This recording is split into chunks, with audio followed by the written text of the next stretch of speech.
Squad winning 7 now for Blackburn Rovers as we edge closer to the international break. And next up for us is, of course, QPR, who have got back-to-back wins under their collar. And, of course, a very, very nice little player in Macaulay Bond. We'll take a little look next.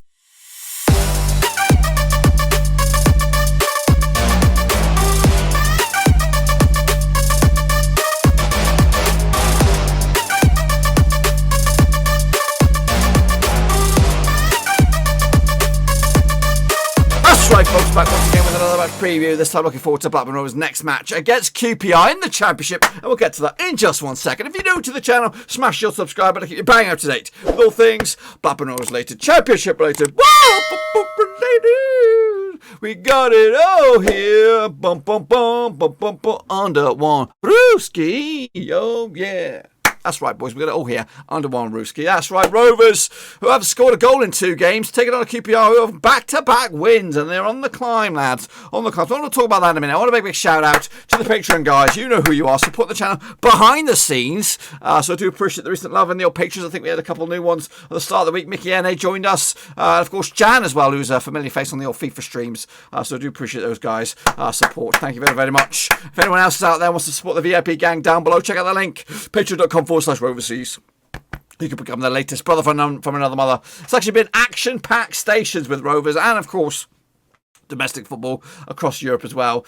So I'm looking forward to a bit of an international break to kind of take a little bit of a back seat. But until then, it is a small matter of this. Oh, yes. These guys locking horns. It's Rovers against QPR. Yeah, sometimes these are good games, but yeah, at the moment, I can't put anything past Rovers right now. Absolutely clueless to see what's in store. Of course, QPR, again, I don't know what to expect from them either. But these are the men that are pulling the strings. Of course, the gaffer, Tony Mowbray, locking horns, excuse me, against Mark Warburton of QPR.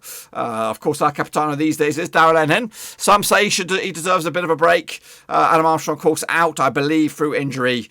And in the other opposite corner, of course, Jeff Cameron is the capitano for QPR these days. And Macaulay Bond might not be the first name that you come to for goals for QPR, but he is, for me, the danger man this coming match day. He didn't start at the game against Derby last time out, but he did score the goal.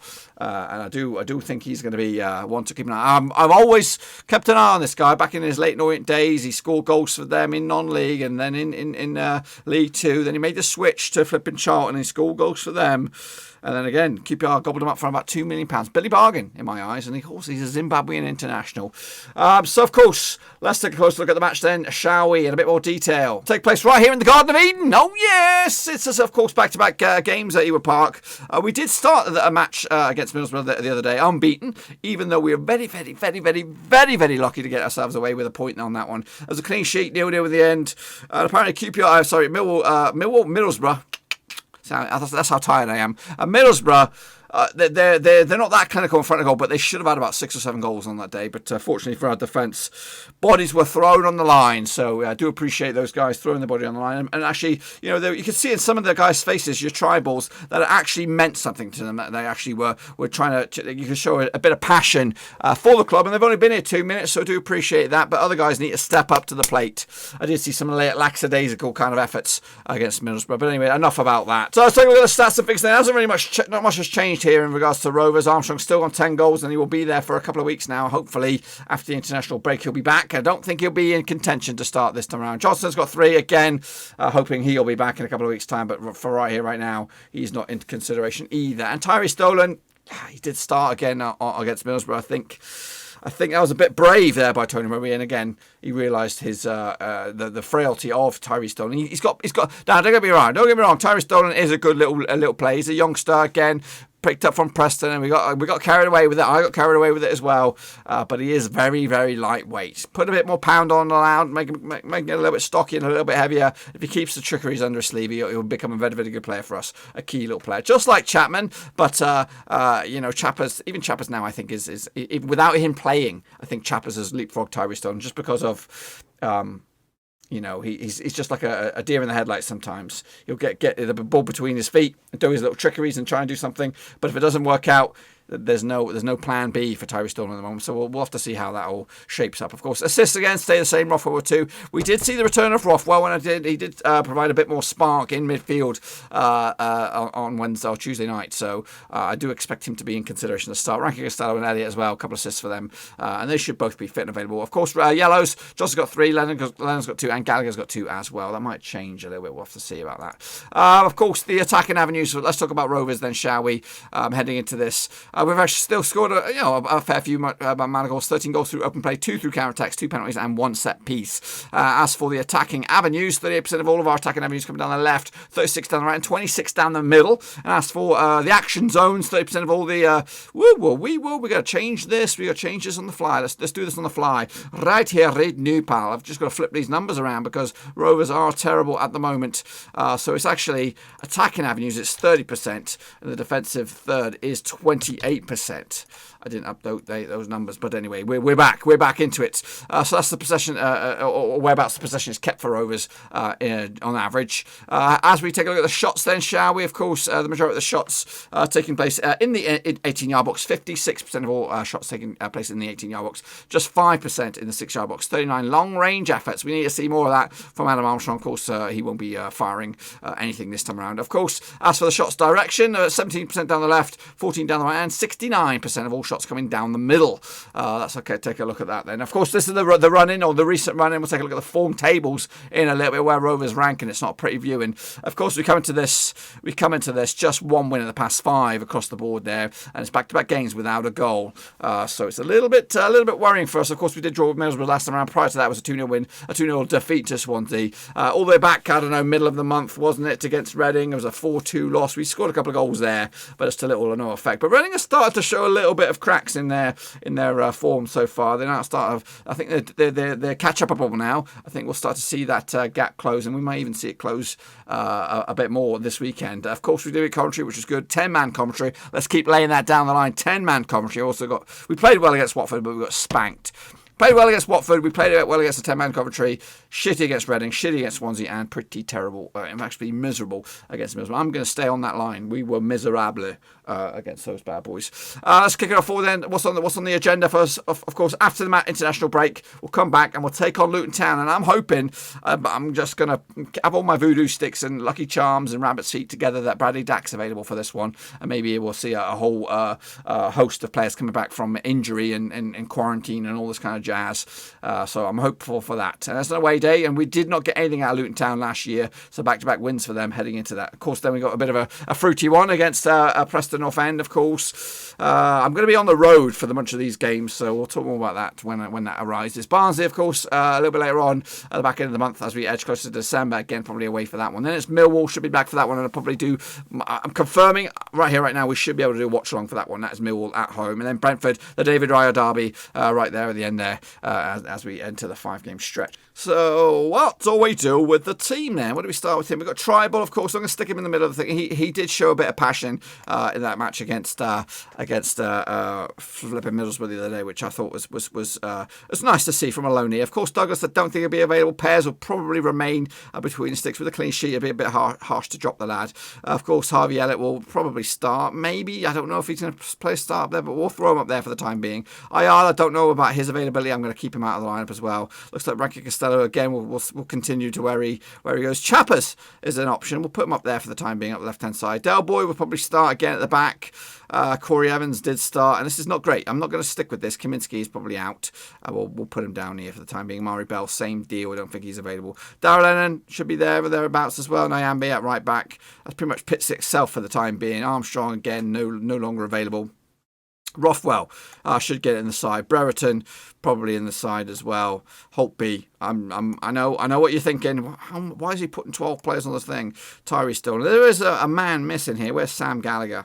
So, of course, another man that you could add to the system is, of course, Sam Gallagher, who has been very, very hokey-pokey for the time being. So let's just work with this for the time being. I do have a little surprise up my sleeve that I'll add into the team in just a minute. But let's take a look at this team and let's kind of clean it up a little bit. So Chapman realistically will not make it. I'm just gonna break it to you.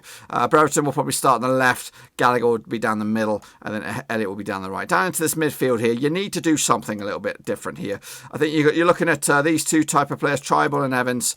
You you can only realistically, I think, for us, in the situation that we're in right now, play one of those. And for right now, I'm going to go Tribal. I think he's showing a bit of passion where it needs to be. He's got a bit more. He's a bit more rough round the gills, if you know what I mean. A bit scrappy. And then you've got Holtby, and then you've got Rothwell as well. Now, the huge elephant in the room, if you are a Rovers fan, you've been following us recently, the team, we did recently pick up a new signing. That's right, and it's this guy right here, Stuart Bloomin-Downing.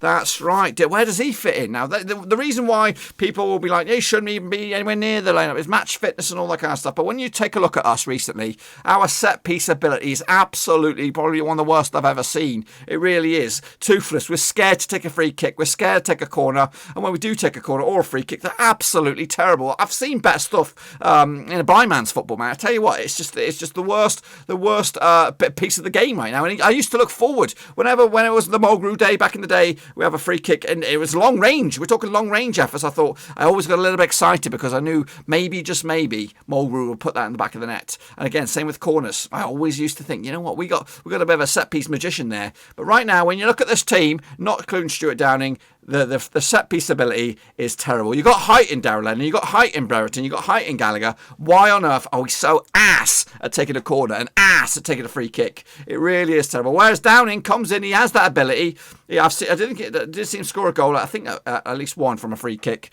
and he does provide a good cross or two. So I'd like to get him in this team somehow. But what does that mean? Does it mean you rest Holtby, who's been playing left out of his skin? Do you drop Elliott? Maybe push Rothwell up here. You know what? There are options here. There are options for him. And I'll probably, you know what? I'm actually leaning towards this.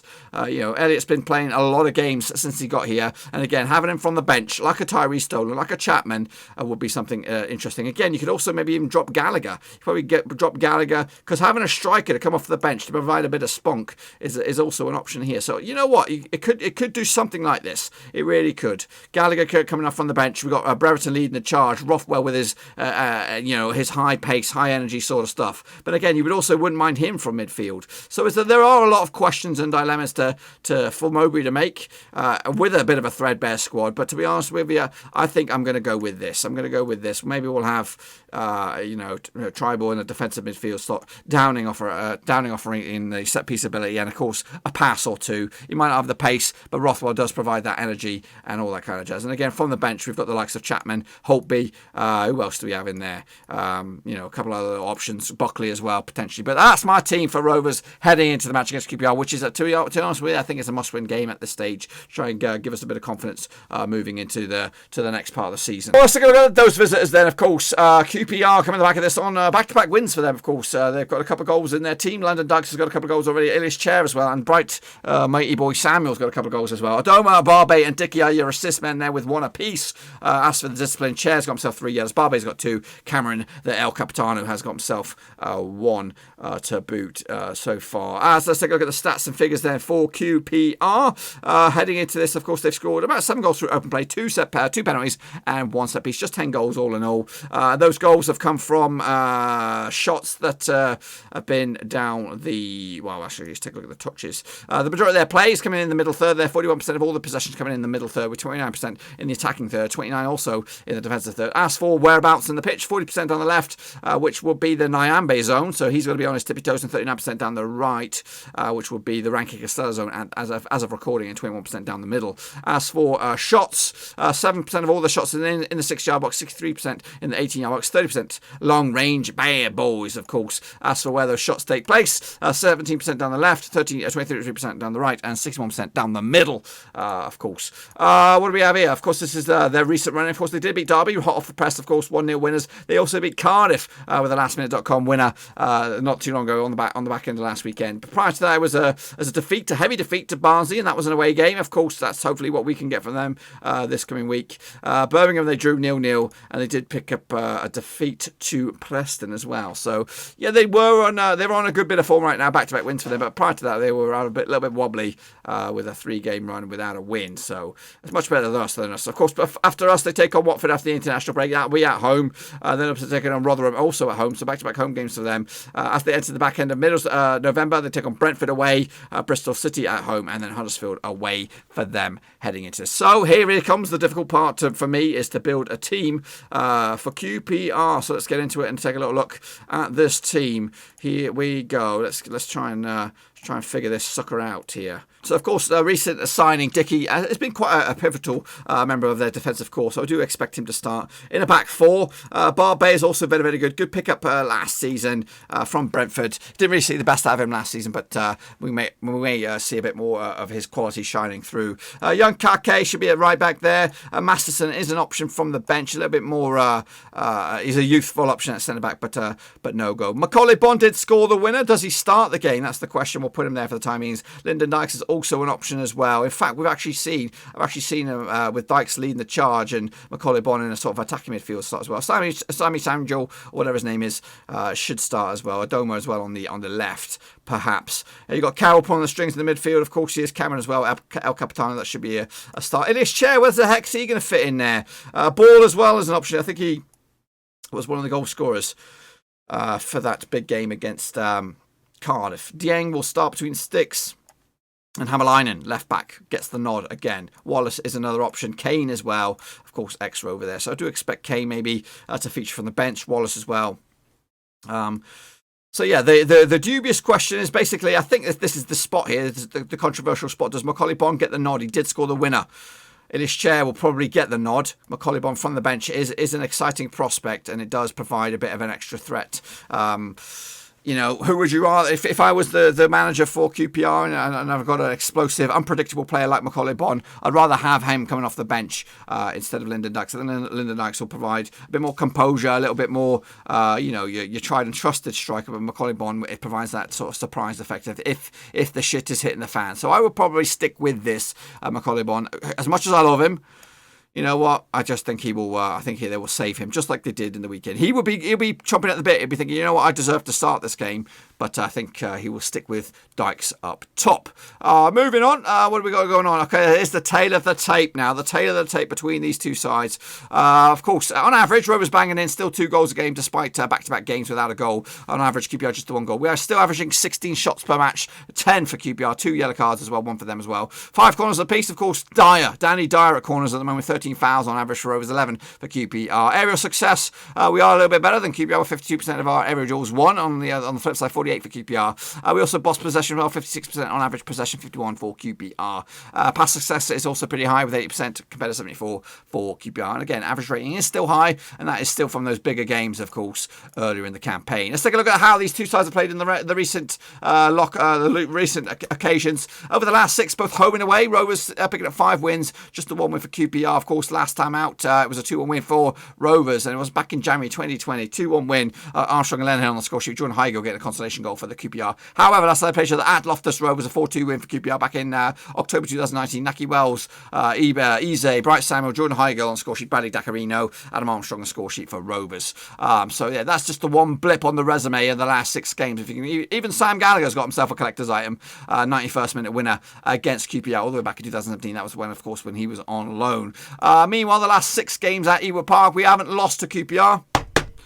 Going all the way back to 2012, including a match in the Premier League, boys and girls, of course. It's been 3-game winning run for us. We've got to go all the way back to 2016 since we dropped points against QPR when they had Leroy Fur. I think that was maybe in the Warnock days. Hope Akpan as well. So Rovers, pretty good recent record against QPR. Let's take a look at Tony Mowbray, though. Tony Mowbray's record against QPR is okay. He's actually managed against them 10 times, and across his career, not just with Rovers. He's actually won 6 of them, drawn once, and lost 3 times, picking on average about 1.9 points. 1.90 points a game. His managing record against Warburton, he's only managed against him 3 times. He's lost once, but he's won twice. So that's pretty good, positive feedback for Rovers. Anyway, overall, we did look at the last 6, but overall, Rovers' record against QPR is 53 matches. There's been 26 wins for Rovers, 15 wins for QPR, and 12 draws. Now, if you're a betting man like me, I do like a flutter every now and again, just casual. Your 10p bets, nothing crazy. But if you want to take a look at the odds for this game, of course, Rovers are in fact 11-10 on favourites, stone cold favourites, despite our recent record. 5-2 is draw. 3-1 is QPR for the big fat W. And if you want to take a look at the situation at the table, which we'll take a look in a minute, Rovers coming to this in 17th. And mathematically, if we win, we can go above Preston in the process to 12th. QPR coming to this in 16th. 16th, and win for them, they could go as high as 8th in the table. This is the form table. Of course, this is pretty unpleasant reading for Rovers. We actually sit 21st in the form table at the moment, just picking up 4 points out of a possible 18. That's relegation form right there. QPR on the flip side, in 14th spot at the moment, picking up 8 points out of a possible 16 as well. A little bit better than us, in fact. The home form for Rovers sitting in 17th spot, not great. Just 1 win this season out of 5 games, 2 defeats as well. QPR's home form is better, but of course we're not really focused on that right now. We're looking at their away form. Their away form is a little bit wobbly, kind of like our home form really. They actually only won once, picked up 2 defeats and 2 draws as well, picked up 5 of the possible 15 points on the table. Preston are your team at the moment. Again, a quick look at the stats on goals per game here. Rovers are banging in 13 goals through open play. We did already have a kind of look at these figures broken down. And again, similar for passes, 1,030 passes. On average, around about 515 passes per game for Rovers. This is what's going on elsewhere in the Championship. We'll go through that right now. Of course, take a look at Cardiff will kick off against Bristol City on Friday, kicking off the weekend of action. Reading against Stoke, Huddersfield against Luton, Brentford against Middlesbrough as well. Sheffield Wednesday take on Millwall. That's of course Sheffield Wednesday have had their points deduction halved, so they're in the plus. We'll take a look at the table in a minute. Watford are of course against Coventry. They need a result. In fact, they just get a result. The game of the weekend there will be QPR visiting Blackburn Rovers. No watch along this weekend. I've got to work, but I'll be watching the game, so don't you worry. Birmingham against Bournemouth in the Battle of the Bees. Forest against Wickham, who are on the rise, where they're actually 22nd of the table, of course. Derby against Barnsley, they're in trouble right now. And Norwich against Swansea. And Rotherham, they take on free-scoring good away team, Preston North End. Now, this is the table as it stands. Reading lead the charge, still 3 points clear of Swansea, who could mathematically go top of the pops this weekend. So we could see a change of leadership out in the Championship. Swansea second, Norwich third, Watford fourth, Bournemouth fifth, Borough up to 6th. Mathematically, win for Borough, they could go as high as second. Meanwhile, of course, down the foot of the table, Sheffield Wednesday still in relegation trouble. Derby and Wickham there, but two of those 3 teams are on the move, and I'm not talking about Derby. As for Rovers and QPR, look at that, just 2 points separate 2 sides, and maybe mathematically Rovers can flip-flop these positions if we're to be victorious. One man who looks like he's not going to be in action will be Adam Armstrong, of course. Second highest goal scorer in the Championship behind Ivan Toney, who leads the charge at the moment for Brentford. Lucas Jower, Andre Ayew and Scott Sinclair ain't too far behind either. As for the key assist members, Brian Mbembo's got 5, Tyrese Campbell's got 5, and then you've got a whole host of players with 4 and 3. Anyone of any significance for us? No. As for the yellow cards, Ivan Sucic leads cards with 5 yellows. Alan Brown's got 4. Rico, Chabola, Pelly Roddick and Richard Stearman also have 4 to boot. Now, you've heard a little bit what I've had to say about the match. Now, what about DigiCash? She still makes her casual predictions for Rovers. What does she think will happen in this match between Rovers and QPR at Ewood Park?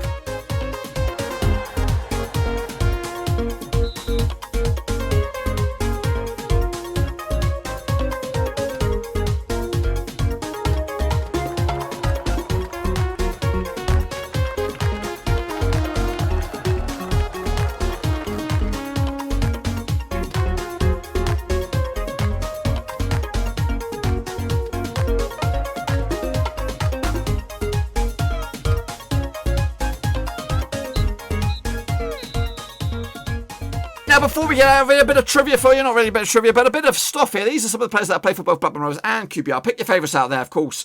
We have Chris Samba. Nelson's in there as well. It's Ryan Nelson. Get in there. And of course, those centre-backs were crucial to us. Leon Best, a.k.a. Leon Worst. Marcus Spence up there as well. Ozzy Ardiles in that hit list in there. If you are watching, bang in your own favourites in the comment section down below. Stephen Reed, long shot, of course. Pascal Chamonda. DJ Campbell. You can stick it up your arse. But that's it, my friends. That is it. Hopefully you enjoyed the video. If you did, smash that thumbs up. And if you're new, bang your subscribe button to keep you bang up to date with all things Blackburn Rovers related, Championship related, whoa, football related. We got it all here, boys, on a one rooski.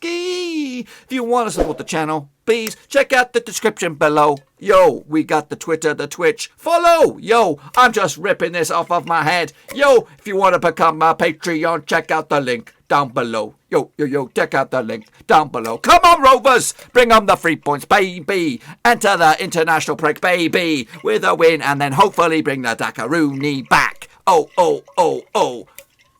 Mic drop. I would mic drop, but I've got a glass desk and I don't want that to go everywhere. But yes, boys and girls, it's support channel down below. Patreon.com/RoseSeasonGoals. Check me out on Twitch, Twitter, Facebook, all of that stuff down here. Make sure you check it all out. I'm trying to get my Twitch followers up there. Of course, Football Manager 21 is coming out very, very soon. I'm going to do probably a beta, a game save with Rovers. Just kind of feel through the game. We'll probably do that. So make sure to check that out. Probably going to be doing all that on Savitskis. Come on, Rovers. We need the win. We've been absolutely ass of late. I'd love to get an assy win on Saturday against QPR. I'm not really the biggest fan of QPR, but anyway. That's something else. Until then, though, be sure to give the video some love, and I'll see you all very, very soon. Stay safe out there. Lockdown is, of course, right around the corner. I'll see you all very, very soon. Mask up.